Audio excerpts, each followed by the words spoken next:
Olá pessoal, bem-vindo a mais um vídeo da série Aporte de Capital Internacional. Meu nome é Luciano Bravo e este vídeo tem um marco muito importante em nosso trabalho. É o primeiro vídeo gravado em um estúdio profissional com o apoio maravilhoso da equipe da Yuka, que estão por trás das nossas câmeras, fazendo essa filmagem maravilhosa e que tem trabalhado conosco em toda a produção desse material que visa informar e ensinar o empresário brasileiro novos métodos de aportar capital. Essa entrevista que fala sobre o mercado de crédito brasileiro tem como amigo e entrevistado o parceiro Cláudio Gadioli. Bem-vindo, Cláudio. Tudo bem? Obrigado. Muito obrigado por ter vindo até aqui e por dispor o seu tempo aqui nessa entrevista maravilhosa que iremos conduzir com você. Eu que agradeço, Luciano, estar aqui presente e a gente poder trocar algumas ideias aí a respeito do mercado de crédito brasileiro e internacional. Sim, sim. E para começar, meu amigo, você que tem uma boa experiência, né, nesse mercado, gostaríamos de entender um pouco assim da tua experiência, um pouco da tua vida na parte dos bancos, que é o assunto do nossa entrevista de hoje. Então, Luciano, eu comecei na minha vida profissional em 1982, trabalhei em alguns players de mercado. Sim. E foi uma trajetória bastante interessante, na qual a gente fez bons relacionamentos. E em 2015 nós abandonamos o mercado de uma forma institucional, né? Ou seja, em bancos, e passamos a trabalhar de uma forma solo, né? Sim, e até hoje estamos trabalhando dessa forma. Portanto, é uma desenvoltura que a gente considera satisfatória e pretendemos continuar trabalhando em sinergia com você, obviamente. Sim, sim. E é importante porque você, Cláudio, você traz ao nosso trabalho, ao trabalho que é desenvolvido, uma experiência grande em bancos de grande porte, né? Você passou por bancos de grande porte, viveu todas as experiências, né? Desde baixo até o nível de diretoria, né? Que você trabalhou. E é importante porque essa entrevista ela tem como base falar um pouco, né, desse dia a dia dos bancos em relação aos clientes que o procuram através de a procura de crédito, né? E a primeira pergunta que temos, meu amigo, é por que os bancos brasileiros geram um espectro negativo no quesito crédito, desfavorável ao empresário brasileiro? Qual a tua visão e qual a tua abordagem sobre esse tema? Bom, eu entendo que o consumidor, ou até mesmo o empresário brasileiro, em detrimento dessa pergunta que você está me fazendo, às vezes ele é mal interpretado por algumas instituições, alguns bancos e alguns gestores até, que não conduzem o cliente de uma forma adequada, ou seja, cria algumas implicações e que isso deixa o empresário um pouco constrangido e um pouco limitado ao crédito, né? E o que acontece? Hoje, se uma instituição de crédito hoje considera que o empresário não tem capacidade de crédito, eles costumam não informar o cliente, ou seja, isso fica no anonimato e o cliente fica assim meio que sem rumo, meio que sem uma posição definitiva. E isso cria, obviamente, algum constrangimento. Então eu acredito que seja mais por esse lado. Você acredita que é por uma falta, talvez, de uma análise mais aprofundada do business do cliente, correto? Sim. Porque aí gerando esse espectro, muitas vezes, assim, dando como negativo, né, a concessão do crédito. Você, hoje, se você tem se o empresário hoje teve um insucesso no passado, os bancos já criam um empecilho, entendeu? Mesmo que o passado seja longínquo. Mesmo que o passado seja longínquo, né? Outra coisa, se o faturamento dele é um faturamento que... Houve uma oscilação, por exemplo. Houve uma oscilação, já existe algum espectro negativo, o consumidor, às vezes ele tem um histórico do Serasa antigo também, SPC, esses... Ou seja, eles usam mais como você aqui na pergunta está colocando, mais o espectro negativo do que o positivo. Do que o positivo. O ramo de atividade... Ou seja, eles buscam maus procedentes de 5, 6 anos atrás. Exatamente, o ramo de atividade, ou se ele casou com uma pessoa também que teve algum insucesso no passado empresarial, ou a família, quer dizer, eles fazem assim uma junção meio que sem tornar o valor presente, sem dar valor ao presente, ao presente momento que o empresário vive, né? Porque eu acho que todo mundo passa bons e maus momentos. Sim. Tá certo? Ainda mais nós brasileiros. Ainda mais nós brasileiros, um país emergente como é o Brasil, eu acho que isso seria um espectro negativo que os bancos causam ao empresário, né? E às vezes não dão um feedback adequado. Sim. A falta de feedback, inclusive, dentro dessa pergunta, né? Ela por si só, ela já gera um espectro negativo. Sem você saber ao certo por que você foi negativado, né, Cláudio? Você pensa um monte de coisa. Você pode pensar desde a sua esposa, que você casou, como você informou, um novo sócio, ou até mesmo um novo empreendimento que você vai entrar, que aquilo ali não é bem aceito pelo banco. Isso, em vias de regra, causa um constrangimento inadequado, né? Digamos assim. Entendi. Nessa linha ainda de entender um pouco o dia a dia do cliente, quando chega ali no balcão, você pode nos explicar por que são altos, né? Por que existem altos índices de inadimplência, tanto pessoa física quanto jurídica nos bancos brasileiros, e qual o percentual dessa inadimplência é recuperada atualmente, Cláudio? Então, eu entendo, Luciano, que a inadimplência, o que causou a inadimplência, tanto na pessoa física como na jurídica, que nós, como inteligência comercial, trabalhamos tanto física como jurídica. Então, eu acho que o que causou, obviamente, isso em todo mundo, foi a questão pandêmica, né? Foi a questão da pandemia, né? Isso teve uma repercussão extremamente negativa para fins de liquidez, né? E outros fatores também implicam nessas questões, porque você sabe que hoje, e sempre isso há um histórico, pelo menos desde quando eu me conheço por estar no mercado financeiro, eu vejo que alguns bancos, alguns gestores, eles, quando o cliente está, digamos assim, numa situação desconfortável, eles não têm assim uma atitude coerente de ir ao cliente, de entender o cliente, alongar prazos, tá certo? Entender o que está acontecendo na íntegra, né? E isso dificulta e faz com que o cliente se torne inadimplente com também. Um prazo muito curto, inadimplente. Também. Pelo que você explica, esse alto índice ele se deu, grande parte, né, por causa da pandemia, né, que agravou a situação que já era grave, e que também, além desse problema, houve uma falta de conexão ali entre a entidade, o banco, né, e o seu cliente, para que ele possa perceber uma forma de ajudá-lo. E eu entendo também que o perfil do banqueiro brasileiro, ele não tem um papel de bancar, né, o empresário. Ele costuma mais sangrar o empresário, né,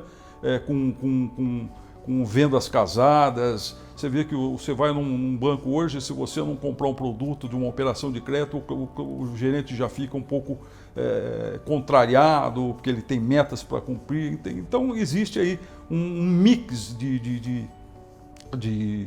digamos assim, de falta de profissionalismo, e isso emperra e acaba degenerando o cliente, tornando ele tanto na pessoa física como na jurídica, às vezes mais na jurídica, porque o empresário ele precisa ter alguns bancos que o atendam dentro da necessidade dele, né? Então eu entendo dessa forma. E hoje, pelo que você vê, esse percentual que é recuperado na inadimplência é baixo, alto, é aceitável? Como você vê esse percentual? No Brasil, para você ter uma ideia, eu estive fazendo uma pesquisa, a cada 100 dólares, apenas 14,60% é recuperado. O Brasil na América Latina que tem o menor índice. Acredite você, o Chile chega a praticamente 45% de recuperação. Os Estados Unidos, 82%. Então, para você ver que a mentalidade aqui um pouco do banqueiro não está muito voltada à atividade que é exatamente bancar o empresário, fazer um papel mais coadjuvante perante o empresário brasileiro. Sim, é engraçado que esse índice é extremamente baixo, né? Ele na verdade, ele até é meio parecido, né, Cláudio, com o índice de empresas que saem da RJ. Sim. Porque hoje, de cada 100 empresas que entram na RJ, só 9 ou 10 saem. Então é em torno de 9 a 10%, quer dizer, é um índice baixo. E também agora você falando que esse é 14%, que dá 14 dólares, então seria entre 14% e 15%. Isso. Você vê que o foco não está muito na manutenção, e sim na execução. Na execução. Entendo. E te digo mais, Luciano, a questão da eficiência dos direitos legais no Brasil também, que no que tange a insegurança jurídica e todos os aspectos legais, o Brasil também é o último, né? Haja vista que hoje, para você ter uma ideia, a Colômbia na América Latina é a campeã numa escala de 0 a 12, ela é 12. Os Estados Unidos é 11, tem 11 pontos na escala de 0 a 10. Isso na eficiência dos direitos legais, que é a questão que incide decisões judiciais, insegurança jurídica, o contencioso que envolve os bancos. Quer dizer, toda essa questão, o Brasil também é o lanterna. É uma pena, né? Até porque fala-se muito, né, em direito do consumidor, mas invariavelmente quando você vai para banco, o direito do consumidor ele fica muito difícil, né? Muito difícil. Sabemos disso, sabemos quantos clientes aí têm implicações perigosas de perda de ativos e tudo, e paralisação de operações por problemas com bancos, né? Eu acho que se o banqueiro brasileiro entendesse e fidelizasse o cliente de uma forma mais harmônica, ou seja,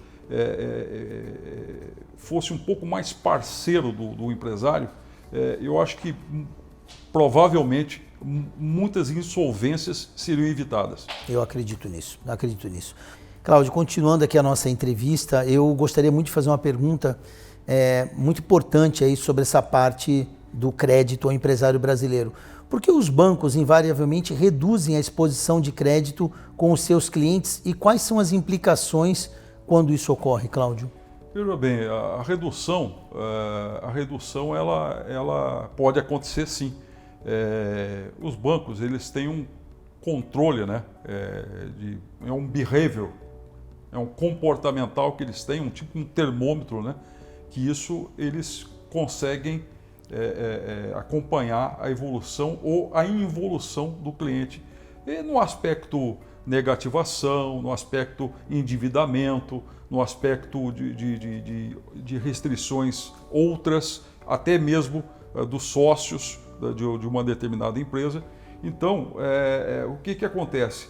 Problemas de apontamento, né, em cartório e tudo mais. Então, os bancos, por exemplo, se você tem uma linha de um determinado valor, os bancos reduzem essa linha. E quando reduzem essa linha, obviamente vai implicar no fluxo de caixa da empresa. Se ele está acostumado a tomar aquela linha e não tem mais aquele valor, obviamente que isso vai impactar no fluxo de caixa da empresa, né? E quando isso ocorre, obviamente, cria-se uma tensão, né? Uma tensão para que a linha, em função da linha ter sido reduzida. E eles geralmente fazem isso, assim, pelo pouco que se observa, Cláudio, essa redução ela é feita quando se tem o primeiro problema. Então, eles não, assim, o que dá assim... Eles mitigam o risco na verdade. Mitigam, mas assim, pelo que se observa, você tem numa linha do tempo, você tem um cliente ali andando bem, aí de repente ele tem um problema ali, né, perda de um contrato, um boleto atrasado, você nota que dali a queda é muito abrupta. E outra, às vezes o banco faz uma redução dessa forma, de forma abrupta, e sem avisar o cliente.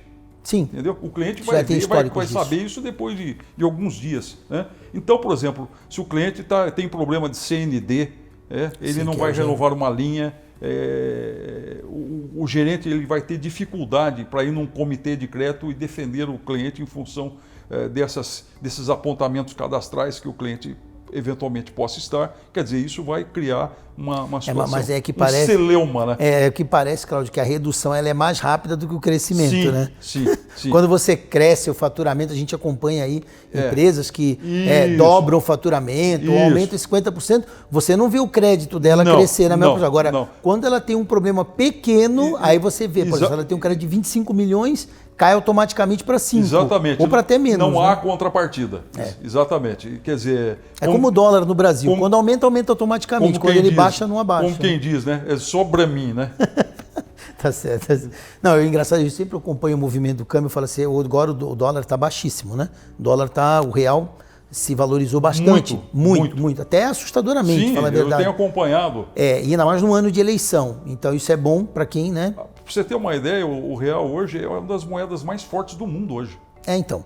Mas tudo isso é bem estranho porque a queda, ela tá meio... a queda a queda do dólar no Brasil, ou seja, essa valorização do real, ela está meio acentuada demais para mim. Mas só para fazer uma comparação sobre o crédito que você falou, quando o dólar ele sobe automaticamente tudo. Agora ele está a 5 e pouco, a gente não vê as coisas descerem. Mas acontece o seguinte, Luciano, a política econômica do governo ela está dando certo. Ele está mexendo nas questões, ele está colocando o dedo na ferida, até porque o Banco Central hoje tem uma autonomia, coisa que não tinha no passado, tá? E o Paulo Guedes ele coloca o dedo na ferida e as coisas estão andando, a carruagem está andando no rumo certo. Então, por isso que está acontecendo isso. Que Deus te ouça, que o dólar fique aí na casa dos seus 5 e um pouquinho mais abaixo. A previsão do relatório Foco já apontava isso, e então estamos no caminho certo, sim, né? Uma pergunta bem pertinente, eu acredito que deve ser a pergunta de todo mundo que está nos assistindo agora, é o que os bancos analisam para liberar o empréstimo, Cláudio? Bom, assim, basicamente, Luciano, os bancos analisam assim, o cliente, a capacidade de pagamento, né?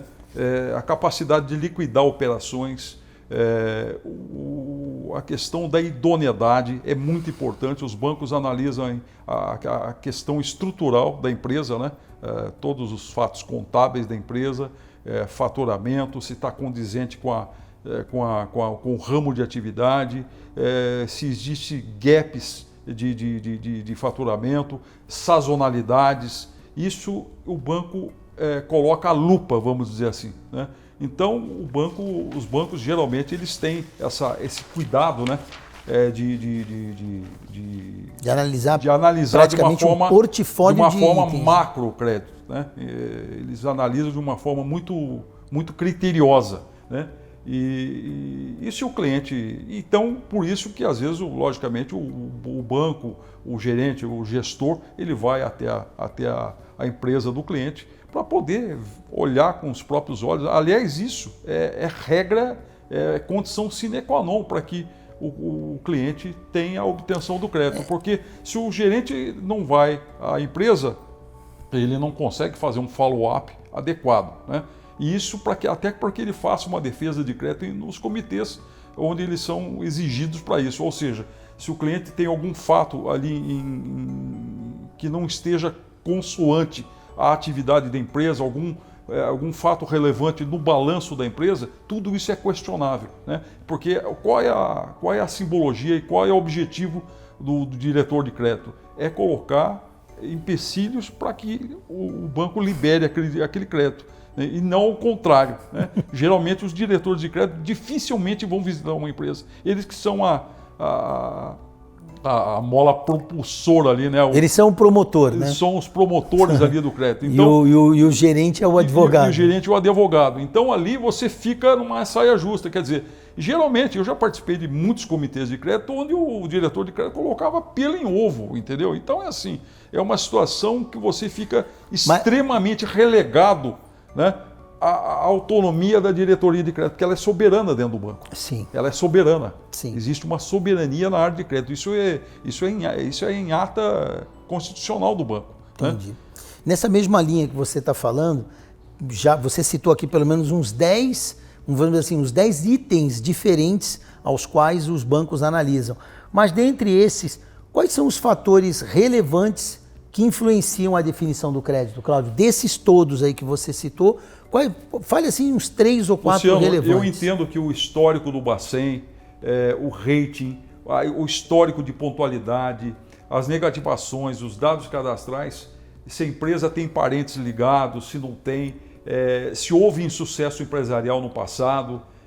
Quando se trata... O sucesso empresarial, o sucesso ou não sucesso, ele é um fator preponderante. Por exemplo, se esse empresário já veio de uma empresa que faliu ou que quebrou. Eu vou te falar assim de uma maneira bem cirúrgica. Isso cria um cisco.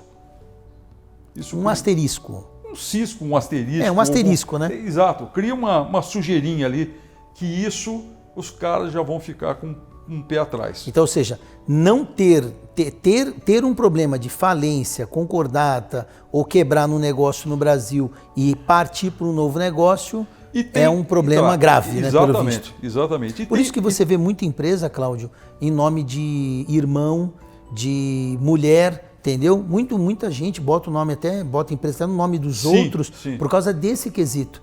O quesito, isso deve ser bem grave mesmo, porque eu já vi muita empresa em nome de terceiro, né? Isso é comum. E outra coisa, e tem atividades empresariais na quais os bancos são relizentes em ofertar crédito. Por exemplo, empresa de tabaco, tá certo?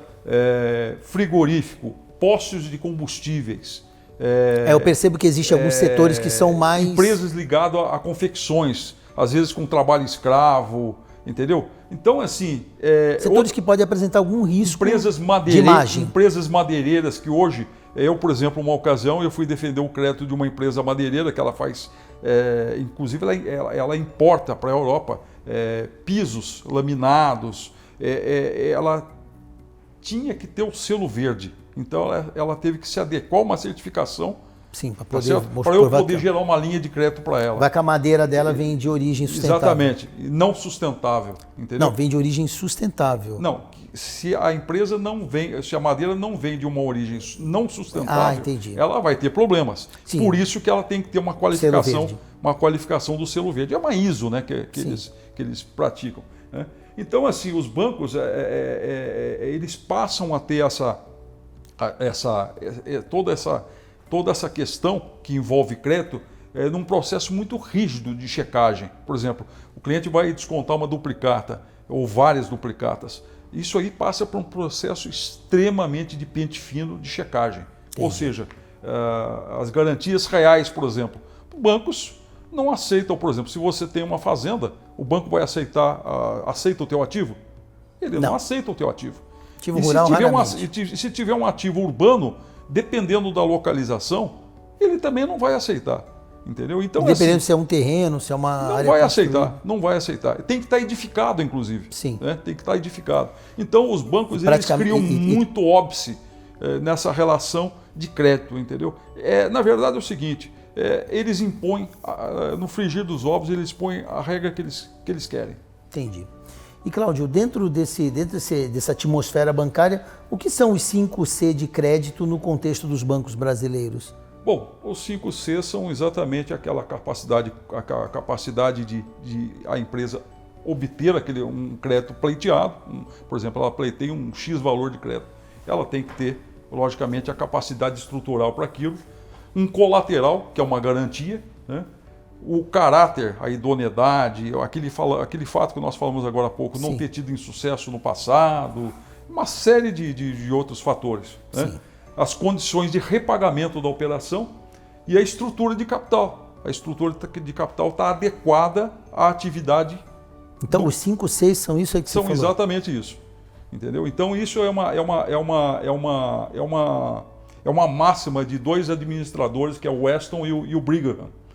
São administradores britânicos, né, que formularam, escreveram um livro a esse respeito, dos 5 Cs. Eu acabei lendo esses escritores, né, e acabei me lembrando dessa máxima, né, do crédito, que são os 5 Cs, que provocam, na área de crédito, são a válvula de escape para poder deferir crédito, entendeu? Entendi. Para estar bem alinhado a essa conjuntura dos 5 Cs. Ou seja, se você está alinhado à conjuntura dos 5 Cs, a tua chance de crédito é altíssima. Sim. Entendi. Sim. E os bancos olham isso aqui no Brasil? Muito. Com lupa, inclusive. Com lupa. Eu gosto dessa palavra com lupa, porque você viu, o cara está vendo bem de perto, né? Bom, nós já falamos sobre CND, né? Que são certidões negativas de débitos, né? Tanto federais como estaduais. E me diga uma coisa, Cláudio, quais são as implicações na concessão do crédito se o cliente não possui CND? Não há concessão. Né? Ou é bem simples assim? Bem simples assim. Se o cliente ele tem pendências com a Receita e pendências fiscais, dificilmente ele vai obter crédito, porque aquilo ali, porque essas pendências vão estar refletidas no balanço e no cadastro do cliente. E isso aí vai ser um fato inibidor para que ele consiga... Tanto na parte do público como do privado, né? Porque o pessoal associa muito CND a bancos públicos. Exato. Mas hoje os bancos privados são de igual teor, né? Exatamente. Isso é importante, então, que todo mundo saiba que a falta de CND também te deixa sem crédito quando você vai no banco privado. Bom, Cláudio, essa sua última resposta, né, que interliga crédito a CND, ela, na verdade, ela suscita uma pergunta nova muito importante. Porque quando você anda no mercado, e você, de 2015 para cá, você ouviu mais isso, né? Eles costumam perguntar muito por que os bancos são ineficazes e não confiam no empresário brasileiro. Então eu vou formatar a pergunta da maneira correta. Cláudio, por que os bancos brasileiros, segundo a opinião dos próprios clientes, né, são ineficazes e não confiam no empresário brasileiro? Então, Luciano, cai exatamente naquela retórica, né? Eu acho que os bancos aqui no Brasil, eles não se atêm da forma que deveriam na atividade do empresariado brasileiro. Ou seja, os bancos, eles não têm uma responsabilidade profícua, né? Ou seja, não cumprem aquele compromisso da atividade fim dos bancos, que é bancário, diferentemente dos bancos europeus e americanos, né? Eles são mais acessíveis e são mais existe uma aceptividade maior com os clientes dos países da Europa e Estados Unidos. Então, eles, na verdade, o empresário, eles não levam, o banqueiro, eles não levam muito a sério a atividade deles, que é financiar, gerar riqueza, fazer com que o cliente possa ter maior diversidade com relação ao crédito, ou seja, dar mais opções. Por exemplo, um exemplo que nós falamos anteriormente, por exemplo, se você tem uma fazenda produtiva, por que não o banqueiro brasileiro aceita aquele ativo, né? Entendeu? Como as leis de hipoteca nos Estados Unidos, exatamente, você consegue hipotecar praticamente tudo, exatamente, né? Nos Estados Unidos é normal, né? Qualquer imóvel se aceita como garantia, independente da localização. Aqui no Brasil é tudo mais atravancado, ou seja, existe são rédeas curtas, né? que o próprio banqueiro impõe, né? E que isso se torna dificultoso, né? Não à toa que os banqueiros aqui no Brasil, eles têm a fama de ser agiotas, né? Ser agiotas com maior estilo. Por quê? Porque eles não se atêm, eles só se atêm ao ganho de capital, né? E não à atividade fim do cliente, arrumando situações que possam beneficiar o cliente e gerando riquezas, né? Fazendo com que a sociedade se expanda de uma forma geral. Ou seja, produzindo mais milionários, né? Sim. Porque o normal seria nosso país, pelas dimensões continentais, ele tem um número de milionários muito maior que 195 mil milionários, né? Sim. Ele deveria ter muito mais que isso, até porque o nosso agronegócio se não for o maior do mundo, ele é um dos maiores do mundo. Hoje o agronegócio brasileiro está na vanguarda e é óbvio que esse tipo vamos dizer, de percepção da atividade fim do empresário ajudaria muito o banqueiro a entender e financiar mais. Exatamente. Entendeu? Tanto que o agronegócio hoje, ele está, de cada 4 pratos de alimentação no mundo, um é do Brasil, né? Quer dizer, então você veja aí, é um quarto, né, que o Brasil subsidia a nível de alimentos na cadeia mundial, né, de alimentos. Uma coisa que é muito importante quando nós analisamos empresas e tudo, é uma pergunta que eu sempre me faço e que essa pergunta vai muito de encontro a isso. Cláudio, a estrutura financeira das empresas estão preparadas para as avaliações exigentes e criteriosas de banco? Ou seja, o kit banco, né, que a gente conhece, e as exigências por detrás disso, elas estão de acordo com a estrutura das empresas que pedem esse crédito? Luciano, eu entendo o seguinte, que a maioria dos empresários não tem uma estrutura adequada. Às vezes tem empresários que não sabem nem quanto faturam, né? São empresas aí do médio mercado, que é o chamado middle market. Muitos empresários não têm a empresa na ponta da mão, em suas mãos. Ou seja, eles criam um entrave para eles mesmos, né? Uma vez que o sistema bancário nacional já não é um sistema tão afável, um sistema tão assim, controlador, né? Ou seja, é de um lado um banco com altas exigências e do outro lado um cliente sem muita informação. Sem muita informação. E aí confronta um com o outro. Então não existe um casamento, né, que possa ter... Vai haver, ao contrário, vai haver conflitos de interesse, né? Porque um lado não tem informações adequadas e o outro lado também é criterioso na questão crédito. Demais, né? Demais, de forma até demasiada na questão crédito. Então isso realmente vai dificultar. Agora, toda empresa vai necessitar, para que tenha sucesso nas linhas de crédito, vai necessitar, obviamente, que tenha uma boa estrutura de capital. E mesmo assim, se a empresa tem um determinado faturamento, ela vai conseguir, para iniciar relacionamento, 10%, 15% no máximo. E quando estiver no ápice do relacionamento, ela vai conseguir, no máximo, aí 25% do faturamento anual dela. Quer dizer, então eu vejo que muitas empresas, né, necessitam aí, de acordo com o faturamento dela, vão necessitar ter 10, 12, 15 bancos aí, ou às vezes até mais, para que atenda... Eu já vi com 40. Exatamente, vai ter para que atenda a necessidade de fluxo de caixa. Ou seja, o cliente ele vai ter mais prestações no mês do que os próprios dias úteis do próprio mês. Vai ser a gente vê isso no dia a dia da análise, né? E você falou uma coisa que é muito importante, Cláudio. Esse alinhamento entre pedir informação e ter disponível, eu me recordo de alguns processos que nós fizemos aí, inclusive no ano retrasado, né? De uma empresa na Bahia que pegou foi retrasado ou foi passado?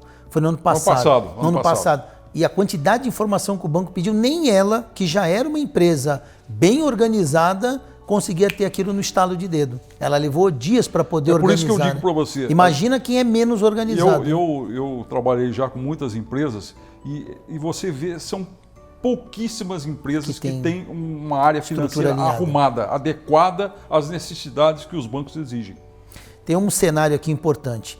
Nós sabemos que os bancos brasileiros limitam as carteiras de crédito, né? E além disso, as taxas de juros são altas e agora com a alta da Selic, nós sabemos que o capital da renda fixa, ele volta toda ela, né? Ou seja, aquele capital que estava no risco, grande parte volta à renda fixa com a alta da Selic. Esse cenário, que inconvenientes trazem aos empresários, Cláudio? Veja você, Luciano, a questão do aumento das taxas, as taxas aumentaram no mundo inteiro. Limitando o crédito, aumentando alta e aumentando a taxa e aumentando também a Selic. Obviamente, o empresário ele vai pagar taxas de juros mais acentuadas, né? Os bancos, com o aumento das taxas, os bancos automaticamente vão ficar mais criteriosos ainda, porque eles vão ver a capacidade de repagamento, vão ver onde essa empresa tem conta, em que bancos tem conta, as linhas de crédito, porque hoje o banco ele aperta um botão, ele puxa o endividamento da empresa, né? Então ele vai saber que a empresa se está endividada ou não, e dentro daqueles parâmetros ela vai fazer a concessão ou não do crédito. Porque se a empresa estiver muito tomada, né, obviamente que o banco não vai conceder aumento do crédito ou aumento do limite que já possui. Né? Não vai aumentar a exposição. Né? Então, isso é uma conjugação normal do mercado. Né? Entendi.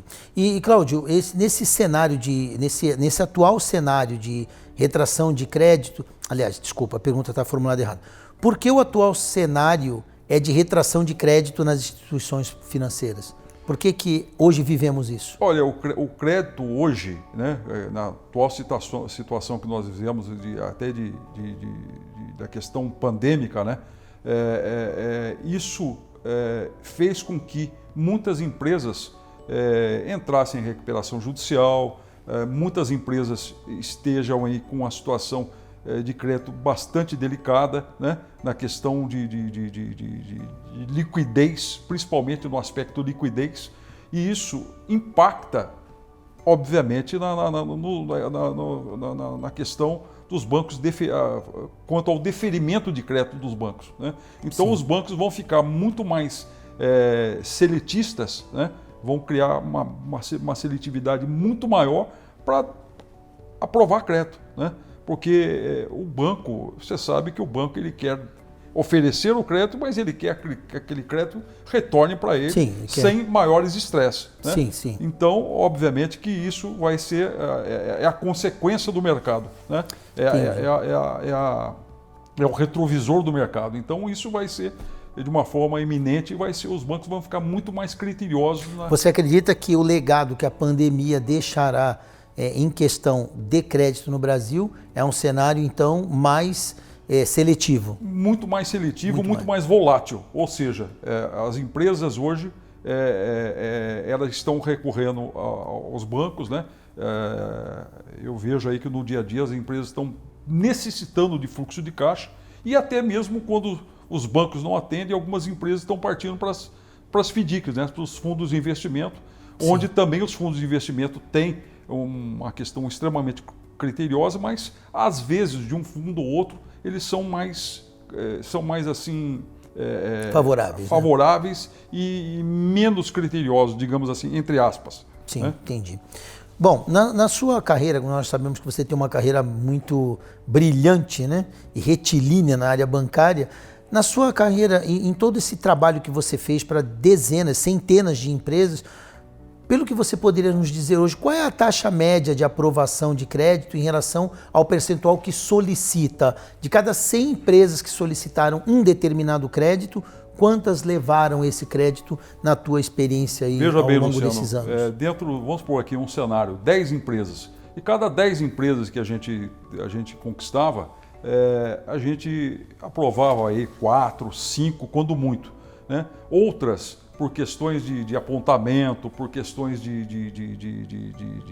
restrições creditícias, de passado não muito favorável, às vezes o banco começava o relacionamento aí com 5%, 10% do faturamento, para que, logicamente, fosse criando o relacionamento. A partir do momento que esse relacionamento maturasse, os bancos automaticamente vão elevando. Mas vão elevando o faturamento, mas dentro daquela regra, né? Daquela regra, que até aí 20%, 25%, quando muito, em caráter excepcional, 30% do faturamento anual. Quer dizer, então, assim, em síntese, os bancos são extremamente criteriosos. Eles não vão abrir no crédito assim de uma forma, a não ser que haja uma garantia. Por exemplo, você vai fazer uma fiança no banco. Fiança, geralmente, mexe com a questão estrutural do passivo do banco, ou seja, vai ter que ter um diretor estatutário ali assinar. Aí, geralmente, o cliente coloca um CDB em garantia, quer dizer, uma garantia em recurso, né?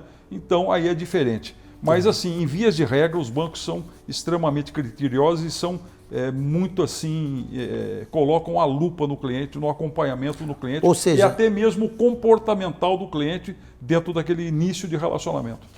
Ou seja, se de cada 10 clientes eles pedem crédito, se o crédito dele tiver entre 5% a 10% do faturamento, é nessa média de 4%, ou independente do pedido? Não, porque tem gente que a média pede... era 4, 5, entendeu? Que a gente aprovava crédito. Os demais, a gente tinha que abrir a conta e deixar o cara trabalhar. Mas sempre essa solicitação... Às vezes somente com... Às vezes você não aprovava nenhum limite, uma linha de crédito especificamente. Às vezes aprovava só um limite de cheque especial para o cliente ir trabalhando. Que, inclusive é onde o banco ganha mais, né? No cheque especial. Exatamente. E nesses 4 ou 5 que você aprovava, em média era aprovado quantos % do faturamento em crédito? Exatamente aquilo que eu falei. 5%, 10%, quando muito 15%.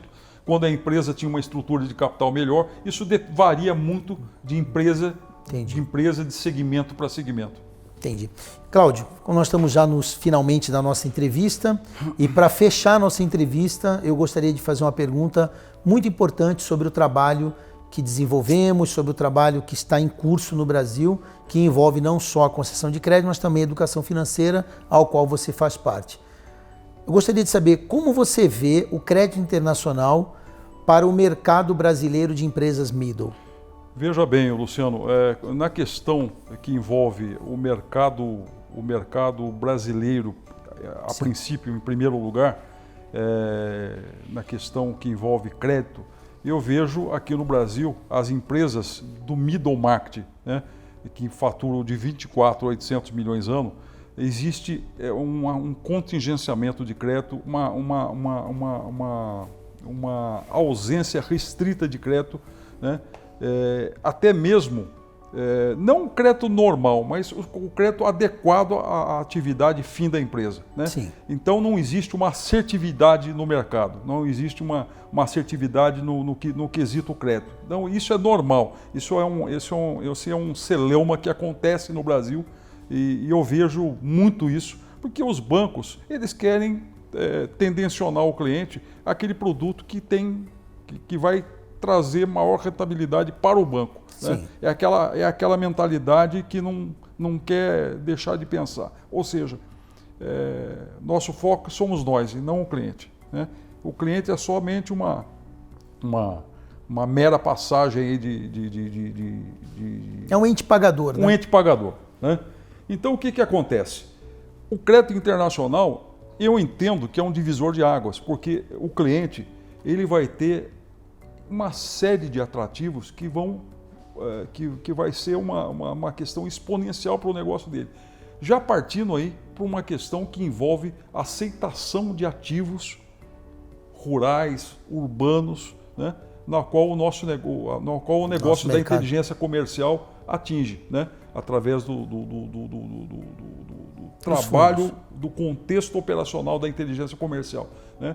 Então não existem essas restrições. E o mercado europeu, americano, são afáveis a esse tipo de garantias. Ou seja, e além disso, as taxas são taxas flats, onde não existe composição de juros, né, como existe no Brasil, como não existe uma série de situações, inclusive com carências extremamente interessantes para o empresário brasileiro. Quer dizer, eu entendo o seguinte, que se eu fosse um empresário que tivesse um faturamento na casa aí de 50, 100 milhões ano, eu não iria pestanejar em buscar um crédito internacional. Até porque empresas aqui no Brasil hoje, de determinados segmentos, como algumas empresas aí que a gente sabe, estão buscando crédito lá fora. Sim. Tá certo? E isso está sendo um divisor de águas para ela. E tenho certeza que se ela entender a operação como ela entendeu e teve a capacidade de buscar esse crédito lá fora, ela jamais vai ajoelhar no milho aqui no Brasil mais, para banqueiro nenhum. Por quê? Porque lá fora existe uma série de benefícios que aqui não existe, né? A começar da taxa de juros, a começar da flexibilidade na aceitação dos ativos, as próprias carências são mais extensas, né? Aqui, onde que você vai encontrar no Brasil aqui uma carência de 3 anos, 2 anos, 3 anos? 3 anos, né? Tá certo? É difícil, né? Então a realidade no contexto geral é completamente diferente. Então cria-se uma expectativa de você operacionalizar somente no mercado internacional. Então, se as empresas descobrirem esse nicho, eu tenho certeza que a inteligência comercial ela vai absorver ainda mais clientes e vai tornar realidade essa acessibilidade ao crédito. Eu quero te agradecer essa entrevista e antes das considerações finais que eu quero abrir ao amigo, eu gostaria de comentar 2 coisas. Primeiro, a palavra que você falou, crédito adequado, é o que eu vejo. Eu acredito que todas as empresas precisam de um crédito adequado. Há situações que 10 a 20% resolvem o problema dela, né? Em muito pouco, mas há situações que não resolvem. Amigo, pode falar. Aqui no Brasil não existe crédito.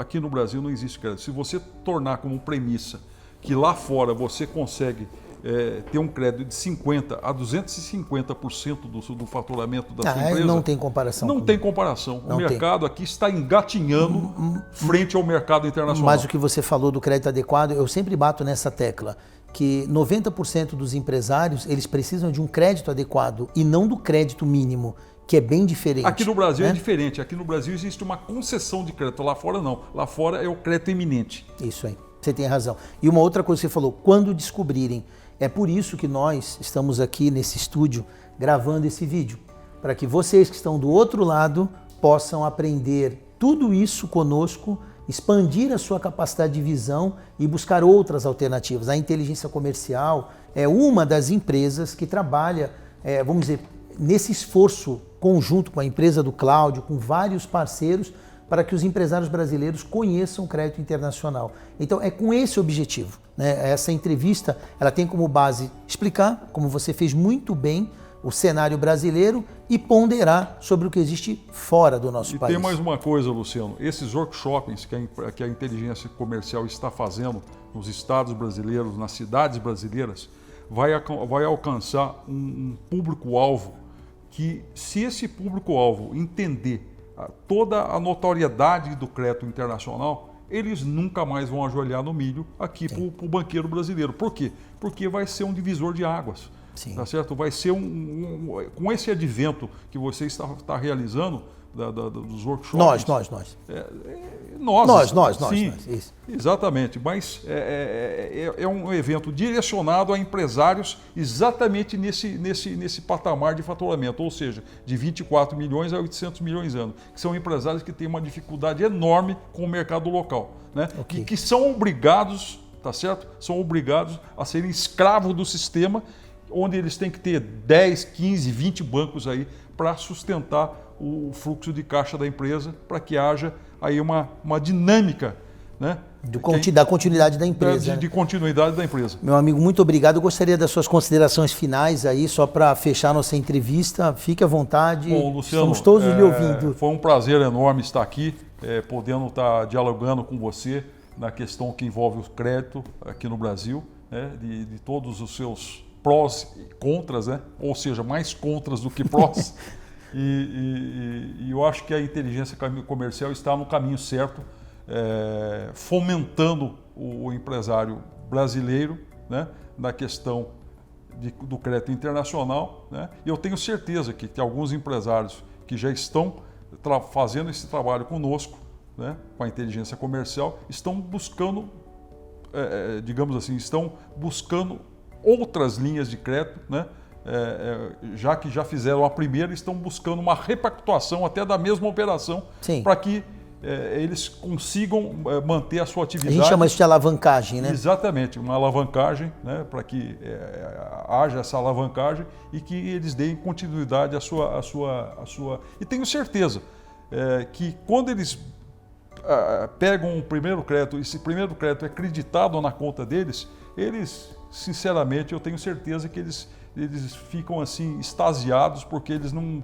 É uma situação extremamente diferente, né, do que o empresário brasileiro está acostumado, onde ele tem que estar buscando os bancos, pedindo pelo amor de Deus, às vezes, para a concessão de um crédito, né? Eu acho que isso faz com que a inteligência comercial vá se consolidando cada vez mais no mercado e de uma forma qualitativa e quantitativa, multiplicando a quantidade de empresários para que a gente possa conceder o crédito e que eles fiquem felizes, obviamente, com essa concessão. Obrigado, Cláudio. Eu quero agradecer a todos que nos assistem, agradecer a nossa equipe, agradecer ao Cláudio Gadioli por essa excelente entrevista e dizer que haverão muitas outras, né? Haverão muitas outras workshops onde o Cláudio também estará presente conosco. E não esqueçam, o Brasil que queremos somos nós que fazemos, não é, Cláudio? Perfeitamente. Obrigado, Cláudio. Obrigado. Muito obrigado. Forte abraço.